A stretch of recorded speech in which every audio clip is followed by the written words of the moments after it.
so I know Yes, what you- page you're on. Yep.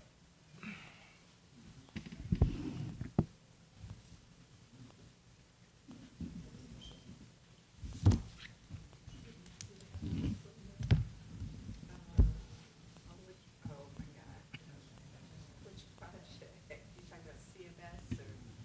Yeah, I don't know where that project is, honestly.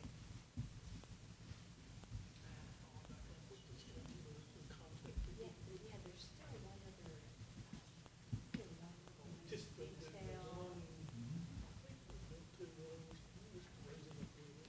Okay, yeah, I don't know. I just wanted to get that. And. Very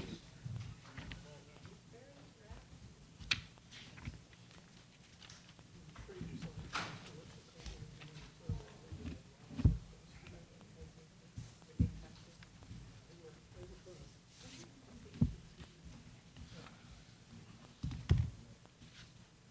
Let me make sure. you Oh, see. okay. I didn't know. What, Shelley asked?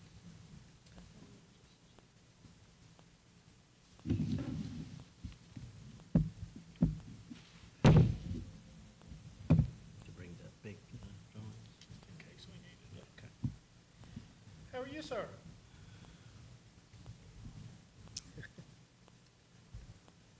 Are we live yet? Let me check.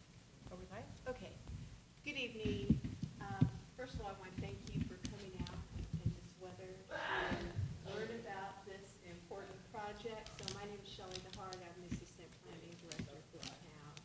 So it's the town's process that when a property owner or applicant has filed a petition or is looking to do a conditional zoning application to develop a property, that they have a neighborhood meeting. This neighborhood meeting provides an opportunity for adjacent property owners to meet the development team and to ask questions and learn about a project early on. So this plan is currently in a concept plan phase. Moving forward, we will continue to work with the developer on their plan. Ultimately, their plan has to comply with all town regulations. It would then go to the planning and zoning board. If you receive a notification regarding this meeting, you will receive a notification again when the project is scheduled for a planning and zoning board meeting. This meeting is actually, that meeting requires the planning and zoning board to consider a project, allows for public participation, questions, and then the board would make a recommendation to the town council. The project will then be elevated and a public hearing held for consideration, ultimately a decision by the town council. Again, another notice will go out to adjacent property owners or interested parties, opportunity to participate again and provide input, and ultimately the town council will make a decision. So Mr. Mehta is the property owner and applicant for this conditional zoning petition. So typically, a conditional zoning petition is when somebody files an application to change the zoning on a property from one classification to another. And conditional zoning requires a site plan in addition. So what that does, it locks in the overall development on that property. In this case, the applicant already has an approved conditional zoning classification. There is an approved site plan for 2 commercial buildings on this particular property. However, they have changed the planned use and design of what was originally approved. Therefore, they are required to go back and to amend their site plan. So the zoning classification is not changing. It will still be a conditional general commercial zoning classification. What is proposed to change is the layout and use, planned use for the site. So again, this is an opportunity to learn about a project. This is a developer-run meeting. I'm here to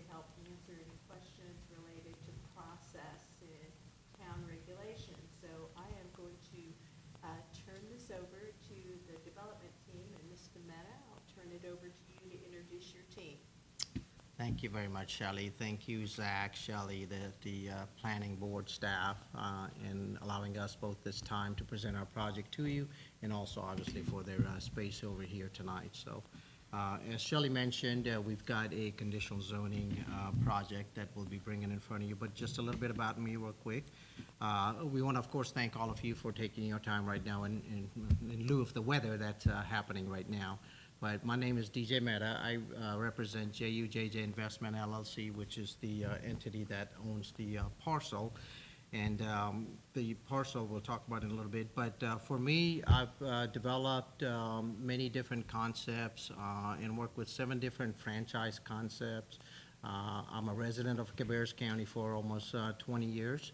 And I've developed the first set of Dunkin' Donuts and Which, and I've had hotels in the past, as well as a bakery here that the Concord one we don't own, but we have developed that. It's called Nothing Bundt Cakes, basically. So we're very, all of them are well-known concepts, and looking forward to obviously bringing you some additional concepts at the location we'll be talking about.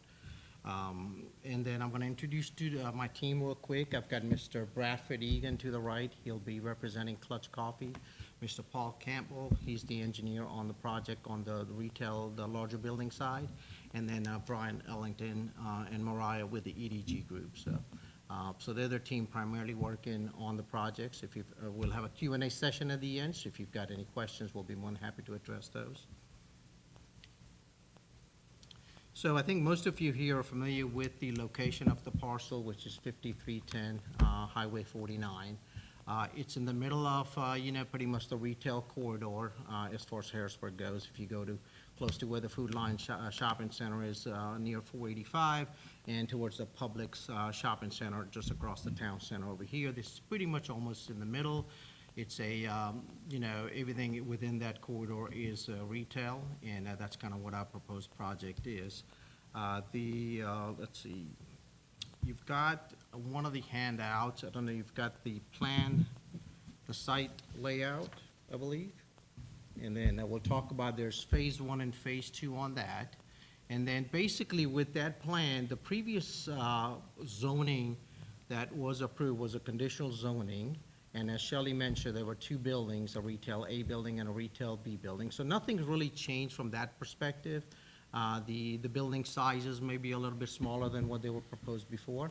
And obviously, the UDO guidelines have changed since the initial CZ approval. So we're going through those modifications to make sure that our plan does meet all of the guidelines set out within the current UDO.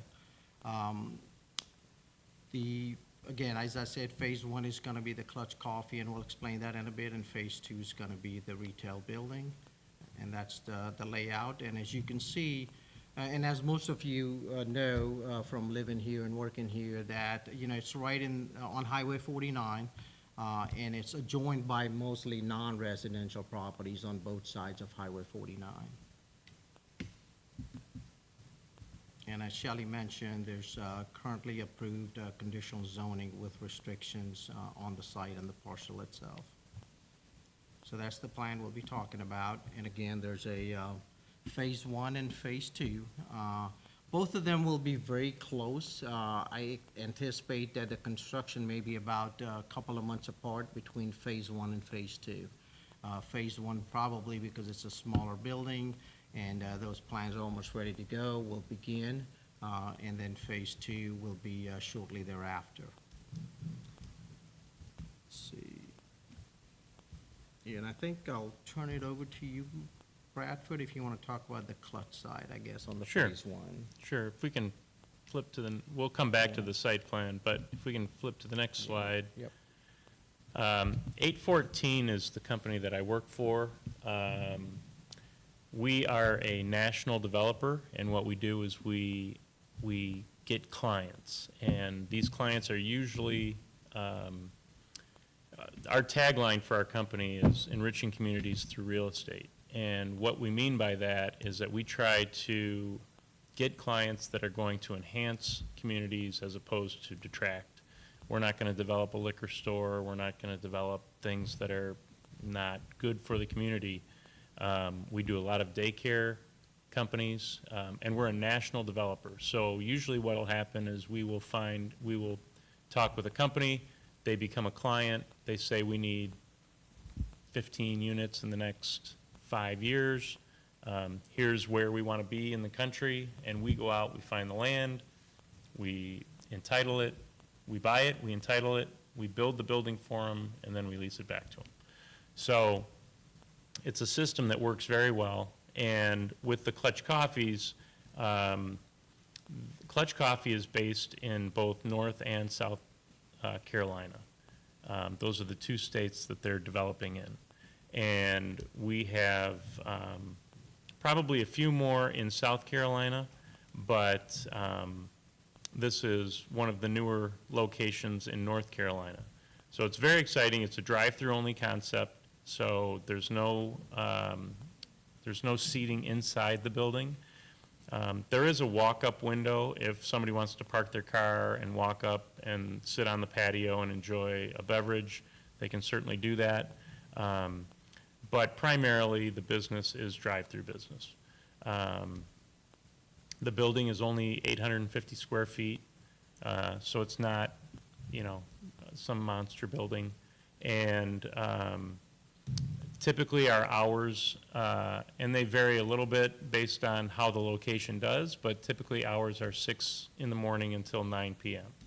So we don't want to be open late and have, people squawking at a drive-through speaker at midnight, So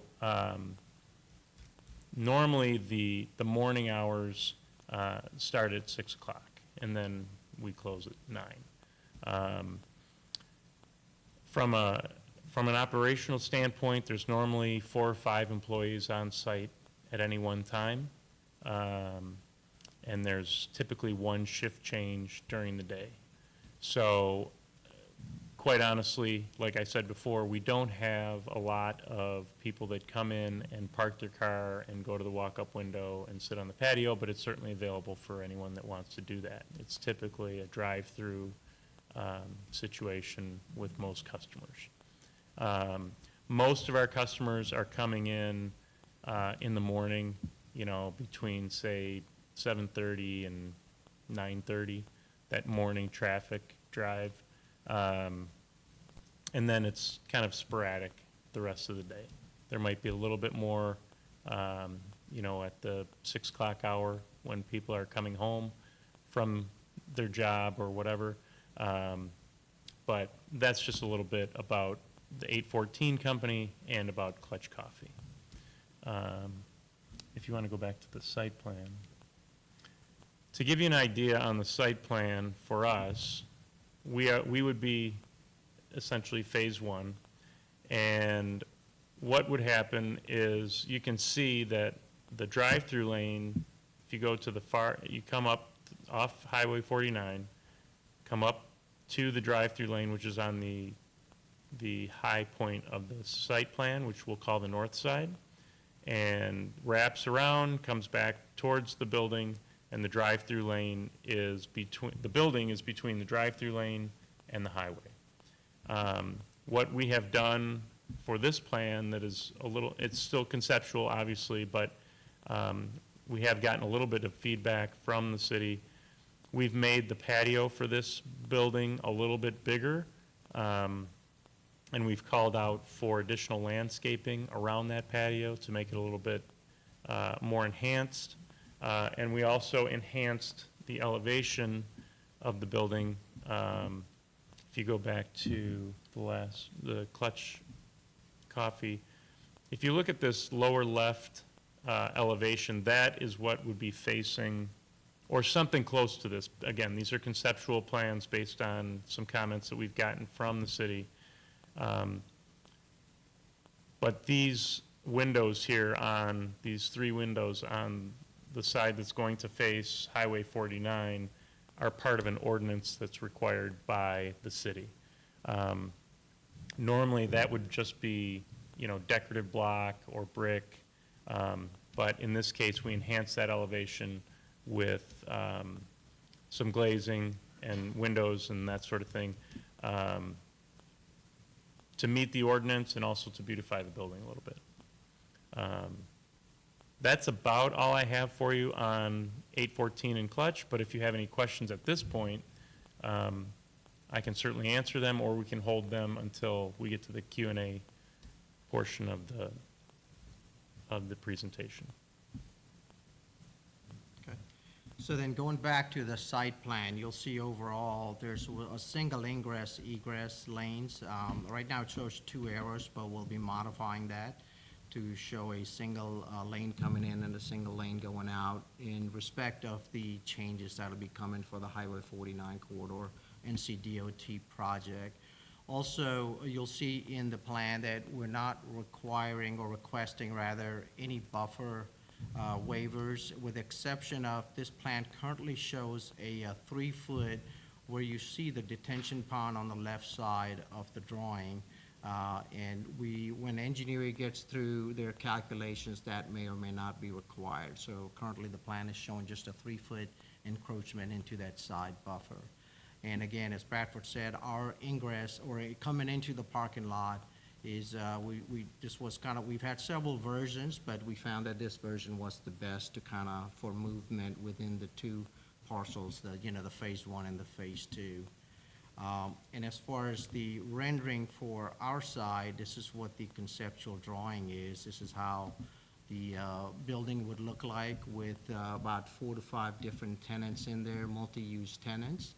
And I've been working with national tenants, to come, obviously, to Harrisburg and provide an amenity to y'all so that you don't have to travel to the university area or maybe the Concord Mills area for some of the concepts that I'm just having conversations with. So, any questions on the layout, the plan? And we'll, of course, with regard to the Class C buffer on the rear, Paul can answer maybe more so than me, but one of the handouts that you do have is a kind of a rendering of what from the town's UDO with regard to the fence and the plantings that would be there so that there would be a buffer for you, basically.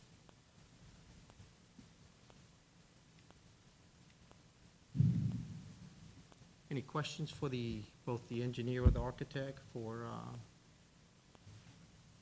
the phase 2 part of it or phase 1?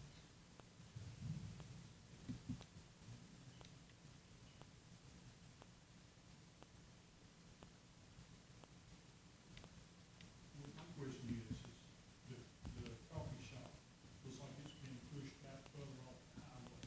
Why is that?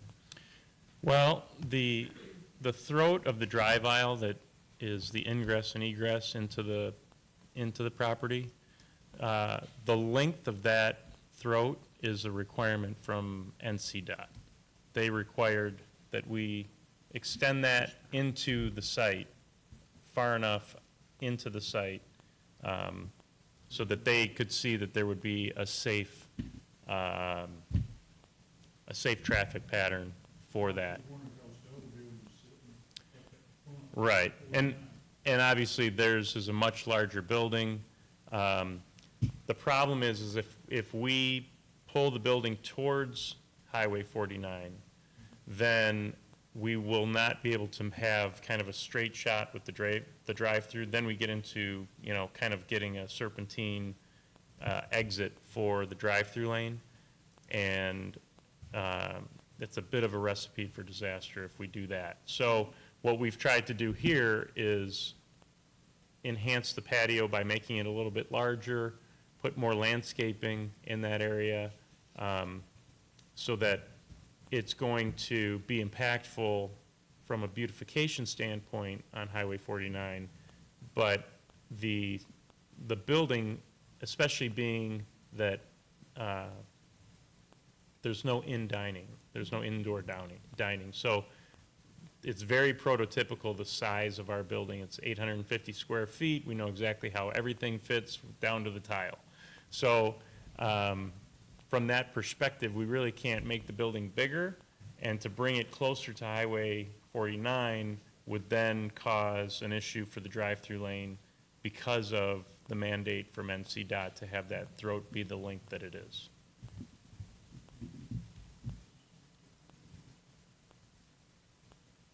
You had mentioned a change to the lanes based on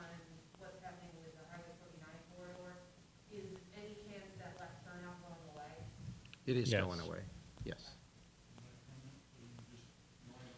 Yeah, essentially, Yes, it correct. looks like it's going to end up to be a right-in, right-out. There was initial conversation with NCDOT that they might allow that left out until they do the improvements on Highway 49, but in talking with Shelley and others in the city and NCDOT, they want to just have it right in, right out. And has anything changed, and I don't remember the original plan, with exterior lighting, downlighting?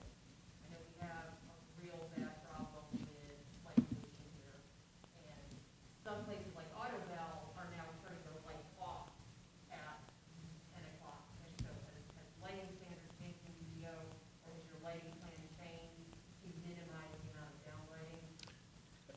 Go ahead. I'll talk from a town ordinance. Yes, our town site lighting regulations have changed. Yeah. And we are very sensitive to lighting pollution, especially adjacent to residential.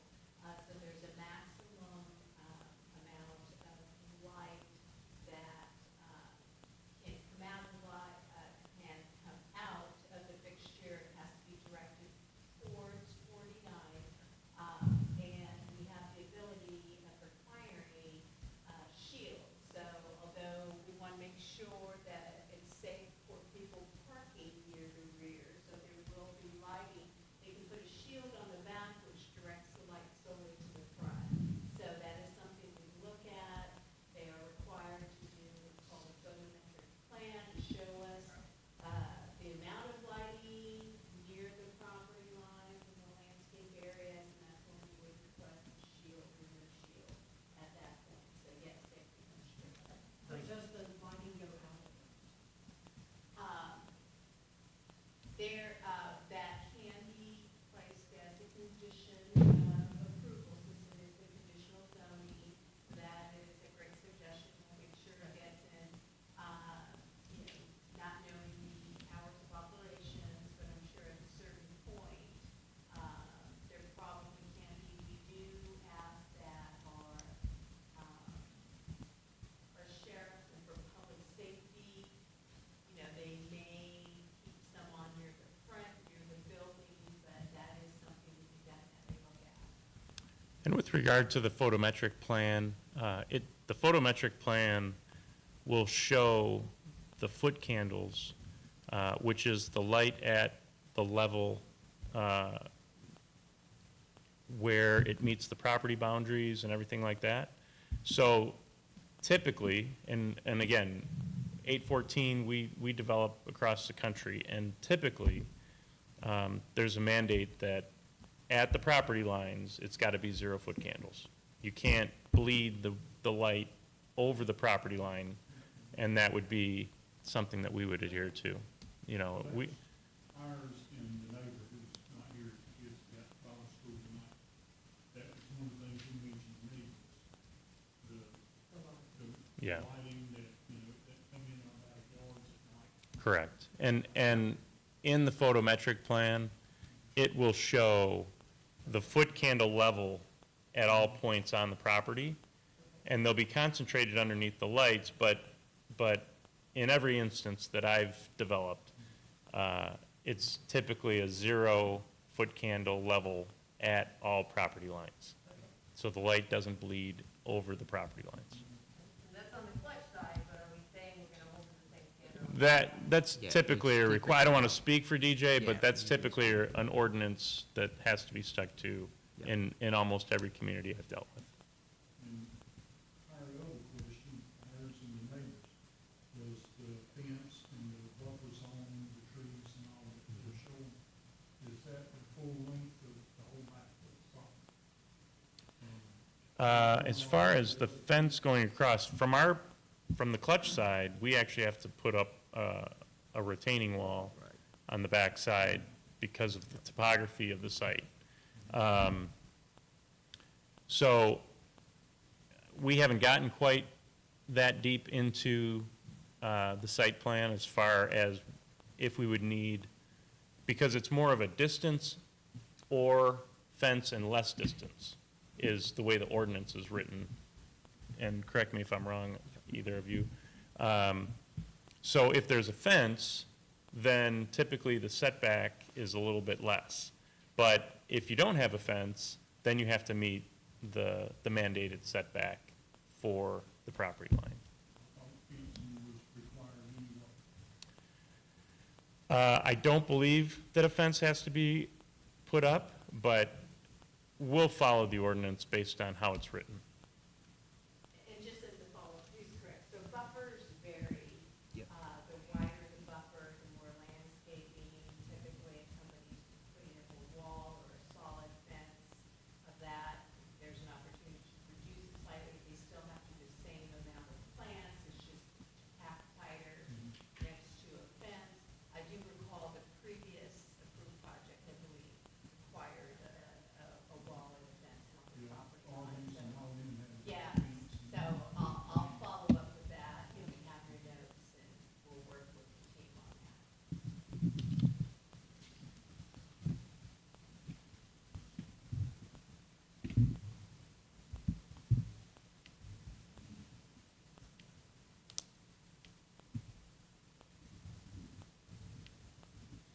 Yeah, we don't believe this project will have any impact or very little impact on traffic. We were not required to do a traffic impact study because of the small development. So just so y'all know, there should not be any significant impact to the traffic from the development, so. On our side, On, the, the traffic. yeah, the traffic, So, yeah. so when evaluating a project, even before this meeting, the town has ordinances regarding development and the amount of traffic that we use. So we have thresholds that say if it's anticipated on use, there'll be a certain amount of trips, and it meets this threshold, they have to do a traffic impact analysis. So we have already verified in the form, the town's contracted transportation consulting group that this project falls below that threshold, and they are not required to do a traffic impact analysis based on their proposed use. So getting back to fence, one of the concerns with us is foot traffic. It won't be year round, but like the Fourth of July, we had to put ropes up in our front yard for people parking in our yard, in our driveways, and then cutting through to get 49 to watch fireworks. And, they didn't impact us because we blocked everything off on the front. Right. But the house on the corner, they were just walking through their yard, sitting, one guy even had a hammock set up between two trees in his front yard. It's amazing what people will do, isn't it? Just having a fence, But I see this as being an invitation to a cut through. Oh, let's cut through right here to get to this property. Where were the fireworks? At the church or? Oh, at the park, okay, so they were parking way over there and walking over They park. People park all through the neighborhoods to walk to the park. That's a long Right. walk from there. to the corner where the okay. sidewalk is. cut through and just stand on 49. Yeah. The print shop. You probably had a lot of people on your property. Yeah, They probably did, I'm sure, yeah, I'm sure. There's people always, yes, sir. Mhm. We've seen trucks coming in there, just off and on, people parking, 2 years ago, 3 years ago. Somebody had mowed back there. Yeah, I was trying to keep up with the mowing, but That I, 4th of July, looked back there and there was like 20 cars Oh, parked. yeah, on that property. And I'm like, how did they even get in? yeah, I don't, Yeah. they're just driving through on the small driveway that's there, I And the guess, so, firehouse got put into That was in 16. 16, and they parked on that property Yeah. and got a brick So and brought it up there, and they that's wiped the us reason out. we have a concern with the fence. Right. Because we don't want that to happen. right. Somebody to have easy access to property. They Right. actually stole a wagon from the house to put stuff on to carry it back to the truck. Oh, goodness. So you want to okay the fence? We would like to have a full policy. Yeah. A Yeah. full fence Yeah. that you can't see through Would be and great. see what you guys have in your backyard and all that kind of stuff. Because we got our buildings back there, the neighbor's got his utility building on the backside. Right. His kids play, he's got 3 little kids. Yeah. Right. Right. But if you look at the rendition with the landscape, it should be fairly heavy. The fence would be there, and then obviously all the plantings would be there as well, in addition to the fence. And that bit would sound too, Oh, yeah. because once you cut all the trees down, which 90% of them are rotten, but once you clear it off, that's just more sand's gonna come up through there. Yeah, well, the UDO requires us to, based on the trees cut, we've got to obviously maintain, and we're going to try to preserve, we talked to Shelley before this meeting, as far as trying to preserve some of the larger trees based on how they are, where they lay out, and there's all none to save. Oh, is that right? Okay. I've cut Um, probably 6 of the trees up and thrown them back over, and Mm, they hit the top of the shop right after I put it in, and the neighbor, We So are we'll- looking okay. forward to the trees being gone. come down, yeah, sure. Because So they that's a are positive all- for you, so a lot of sure. them are rotten. Right, okay. Does Hereford have a tree replacement policy or anything else? We do for heritage trees, and that's what we were talking about earlier, is 30 inches, caliber larger, that needs to be mitigated for, they have to make that caliber number back up, so yes, they do. all my side of it. I just had I live in Michigan, but I live on a lake, and I had a tree fall on my house while I was home. It was interesting. Especially when you're home, I guess. Yeah. That's scary. So again, we thank you for each and every one of you for your time today. We value your opinion and your feedback. We'll definitely incorporate as much as we can within certainly the UDO guidelines, and we'll work with our team, the engineer and architect, to incorporate as much as we can into the plan. And we'll communicate, I'm not sure what's the best way to communicate with you again, but certainly the town will get our revisions, and then it would be open to you, I would assume. Shelley, Yeah, I is there a think the different next way would be to, the town council public hearing, yeah, It would be the planning and zoning board. planning and zoning Right. public hearing. right. So I have my card out front, so please take it. I'm the project planner, main contact for the project. Email me your neighbor that was unable to attend, grab my card for them. And they'll just send me any questions you have. Again, you will be notified as the project moves through the process. You don't have to wait for a notice. If you want to know what's going on, just send me an email and any updated plan. I'll be glad to share it with your team. So after this meeting, it's the applicant's responsibility to provide minutes from the meeting that incorporates all the questions and answers and concerns that we've heard here this evening with the presentation. All that will be placed on our website. In addition, this meeting is being recorded, so your neighbor that was unable to attend or anyone you know, you can easily find it on our website. I'll be glad to take a copy of the sign-in sheet. If you've provided your email, I can send you links to that information when it's posted on our website.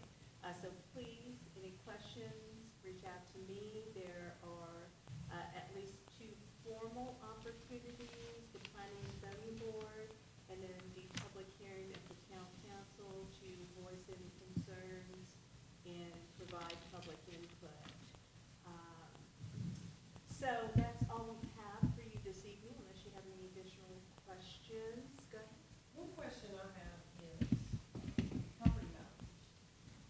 What's the likelihood of these businesses being developed, driving down the property values of the homes nearby?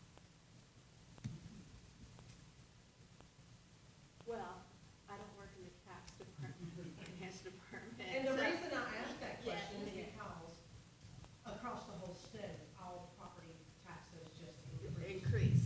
Yes. So typically properties, what I can share is property values are assessed based on the use in same zone, same area and such. So the property value of this commercial piece will go up drastically with the investment of the development of this site.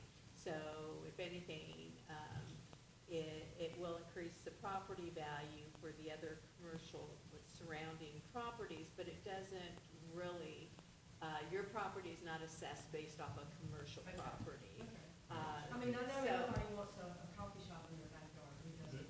But in turn, it needs- But I'm saying that as a good thing, yes. I can tell you, Harrisburg's regulations are pretty tough. Yes.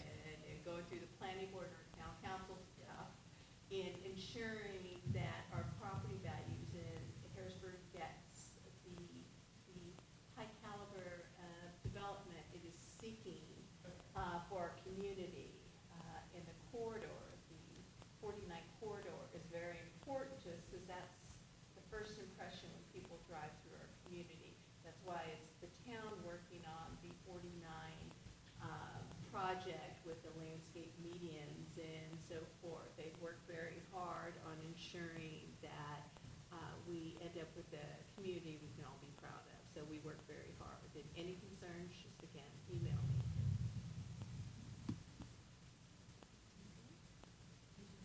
Good. Any other- Yeah, if you want to chat, there's some time. Yeah. Sure. So if you want to just chat with the developer, and there's no more questions, then I think we can close out the live stream of the meeting.